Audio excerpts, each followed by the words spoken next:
नमस्कार, मैं अथर्व पवार। आज़ादी का अमृत महोत्सव मनाया जा रहा है। तरह तरह के कार्यक्रम हो रहे हैं। डीपी पर तिरंगा भी लगाया जा रहा है।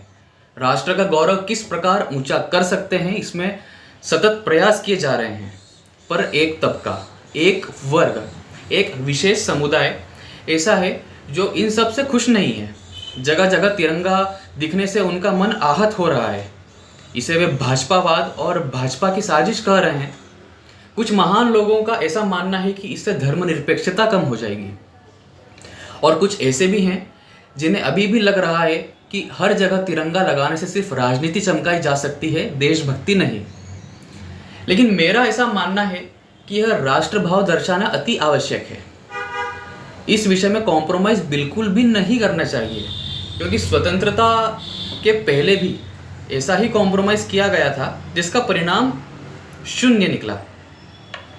वंदे मातरम, यह हमारा राष्ट्रगीत जो आनंदमठ उपन्यास से निकला और स्वाधीनता के आंदोलन में एक उत्प्रेरक बन गया। अनेक बलिदानी इसको उद्घोष करते हुए फांसी पर झूले, तोप से उड़ा दिए गए, गोलियों से भून डाले गए, पर उनके रक्त में प्रवाहित हो रहा वंदे मातरम मिट्टी में मिलकर ऐसे बीज अंकुरित कर गया जो स्वाधीनता के संग्राम में कार्य सिद्ध साबित हुए। पर आपको यह जानकर आश्चर्य होगा कि इस विजय घोष से भी कॉम्प्रोमाइज किया गया। इसको भी खंडित कर दिया गया, जिस प्रकार भारत को कर दिया गया। वर्ष 1937 में कांग्रेस का अधिवेशन हुआ और उसमें यह निर्णय लिया गया कि इन 6 अंतरों के भारत के पुरुषार्थ जगाने वाले गीत में से मात्र 2 ही अंतरों को गाया जाएगा।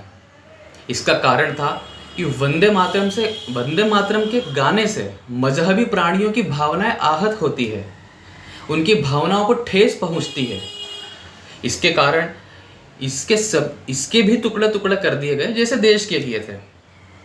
पर इसका परिणाम क्या निकला? अगर इस वंदे मातरम को हम आज के परिप्रेक्ष्य में देखें तो उन मजहबी प्राणियों की भावनाएं तो आज भी इस खंडित वंदे मातरम से भी आहत होती है। हम यदि इसके आज के 2 अंतरों पर ना जाएं, किसी पंक्ति पर ना जाएं, उन्हें तो इन 2 शब्द वंदे मातरम बोलने में भी आपत्ति है। जिन्ना के अवतार के रूप में पैदा हुए हैदराबाद के एक मजहबी ठेकेदार को भी इससे आपत्ति है। उनके हिसाब से उनसे जबरदस्ती इसे बुलवाया नहीं जा सकता, लेकिन दूसरा पहलू यह है कि वह स्वयं ही इसे बोलना नहीं चाहते। इसी प्रकार उत्तर प्रदेश की अल्पसंख्यक समाजवादी पार्टी के एक सांसद भी राष्ट्रगान का अपमान करते हैं। इसे बोलने में उनका भी मजहब आड़े आ जाता है। ऐसे में यह अपनी वफादारी को स्वयं ही संदेह के घेरे में डाल देते हैं, तो फिर प्रश्न उठाना तो जायज हो ही जाता है। 1937 से लेकर आज तक, बंटवारे के पहले और बंटवारे के बाद तक, मजहबी प्राणियों ने हमेशा वंदे मातरम का विरोध ही किया है। और धर्मनिरपेक्षता में अंधे हुए लोगों ने, जिन्होंने इस महान गीत को खंडित भी कर दिया, आज भी अहिंसा का चश्मा लगाए इन जिहादियों से सांप्रदायिक सौहार्द की कामना करते हैं, और आज भी उनकी इस बात का समर्थन करते नहीं थकते। उस समय इस गीत से कॉम्प्रोमाइज किया गया, लेकिन ध्यान में यह रहे कि वह हमने किया था, उन लोगों ने नहीं। उन्होंने तो 1937 में भावनाएं आहत होने के नाम पर इस गीत के टुकड़े करवा दिए, और 10 साल बाद छीनकर, हड़प कर, जबरदस्ती हमारे देश के टुकड़े भी कर दिए। और आज भी कहीं ना कहीं वह पुनः यह करने की मानसिकता भी रखते हैं। तभी तो किसी पार्षद के जीतने पर पाकिस्तान जिंदाबाद के नारे लग जाते हैं, मुहर्रम के जुलूस में पाकिस्तान जिंदाबाद के नारे लग जाते हैं, भारत पाकिस्तान मैच में पाकिस्तान की जीत पर भारत में बने कुछ मिनी पाकिस्तानों में पटाखे गूंजते हैं। तो हमारे कॉम्प्रोमाइज़ का नतीजा क्या निकला? 0, 0। उनमें क्या बदलाव हुआ है?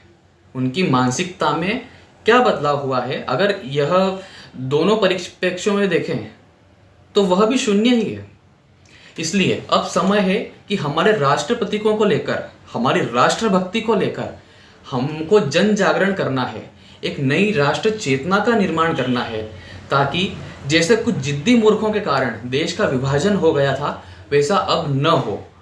और अगर यह देश विभाजन की बात आपको ढकोसला लगती है कि हाँ अब 75 वर्षों बाद भी यह चीज़ें अब नहीं हो सकती है, अब धर्मनिरपेक्षता है, अब लोग बदल गए हैं, तो एक बार आपको पीएफआई का विजन 2047 नाम का डॉक्यूमेंट पढ़ लेना चाहिए।